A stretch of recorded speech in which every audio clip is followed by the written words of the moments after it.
Simon, Warren, Yes. good to speak to you both. You too. We've talked about the kind of systems processes available at Martyn Gerrard. What I'm interested in is this idea of mindset and what makes the right mindset in a state agency. What do you think is kind of a winning mindset? You need to find solutions. You can't look for excuses. You need to be disciplined, structured. There'll be days where it's difficult. There'll be times where you have a bad run and things just don't fall for you. But if you keep to your principles and keep working hard, that hard work will always pay off. So you have to drive yourself sometimes. You've got to motivate yourself sometimes. I mean, it's the easiest thing in the world, and you'll hear it time and time again. I'd like to think at other agencies that, it's a very tough market at the moment, it's very difficult at the moment, Yeah. or, no. The fact of the matter is that people buy and sell homes not purely for investment, but to move home. And so very often if they're pregnant or their family's growing, they will want to move anyway.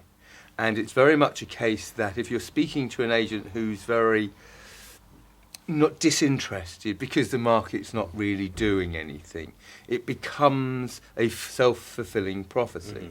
I mean, we've had difficult times, but even when we've had difficult times, because of how we keep our staff buoyed, how we incentivise them to do the right things to make business happen, we are regularly in difficult times one of the few agents who are up on last year, because we rely on taking a larger slice of the cake while all the other agents are bemoaning the terrible market. We just try and get on with it and move forward on that basis. I completely agree with that. And the risk is, if you're a bit downtrodden, if you think it's a difficult marketplace, you'll talk yourself out of it. That a buyer will feel that. Whereas if you're, in the zone and you're selling properties, you're working the angles to you're taking advantage of a situation, but you're maximising the potential of a situation by listening to exactly what they're looking for, why they're moving. It's rare, and you'll stand out. They'll remember you, and that's a personal touch. That's a significant difference.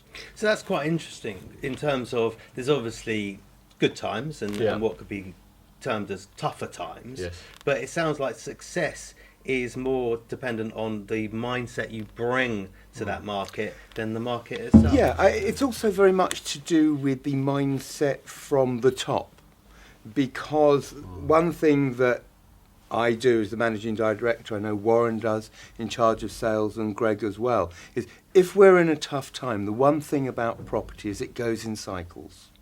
So it is vital that the majority of agents, when it's tough times, will stop investing, will stop paying for canvassing, will stop doing the things that they normally do.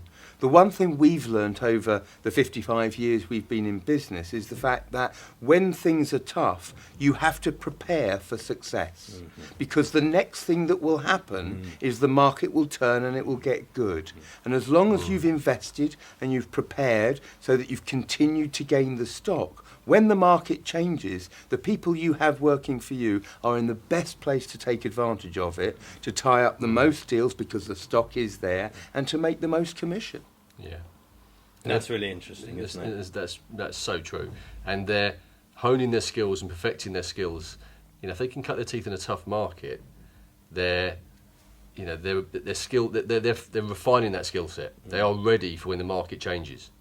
So if there are people looking at a estate agency as a career move or as their first career even, but they're nervous about what they're hearing about the market and what they might hear from other agents, what message would you give them if they're genuinely interested in getting involved? A good salesperson can always succeed in this business, providing they have the right tools. And I feel very strongly that we provide them with the right tools. So if you've got someone who's got the mindset and they want to succeed, this is the place they can do it. They have to have the mindset. They've got to have those certain skills. They've got to bring energy to the table. They've got to have enthusiasm.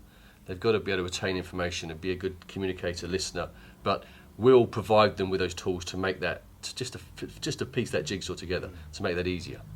So I was talking to one of your lads earlier, and they were talking about offices doing record-breaking sales absolutely. last year. individual people, Yeah. negotiators breaking the 20% commission. How are these guys doing it during what other agents are terming a dog's dinner of a We've market? got a competitive culture. There's they want to be top of that leaderboard. It's hard work. It's not easy. There are people that think it's easy. These guys are good and well trained, but they work hard, and they deserve those rewards. They're able to thrive and beat records. Records are there to be broken. They're able to push the boundaries all the time because they want to succeed.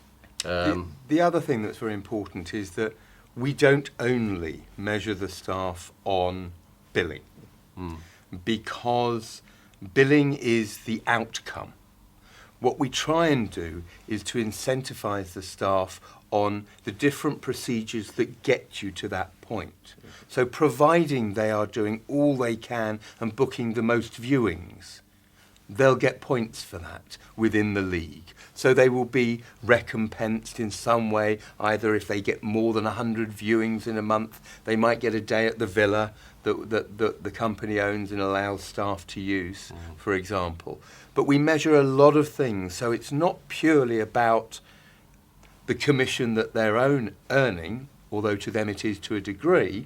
We're also rewarding through, as I say, Villa Days and other prizes if they're hitting other numbers to do with viewings, to do with booking marketing authority, to doing the things that they're supposed to do within their job. So it keeps them buoyed because they're getting rewarded even sometimes when things aren't going well. So it keeps them pushing, and as long as they keep pushing, it comes right. I think it's also reinforced with a culture that's, it's driven by results, and we have a very competitive commission structure, where if you're succeeding and you're hitting those numbers, you can reach higher levels. It's tiered. It increases from 10% as a starting point to 15%, and ultimately potentially 20%.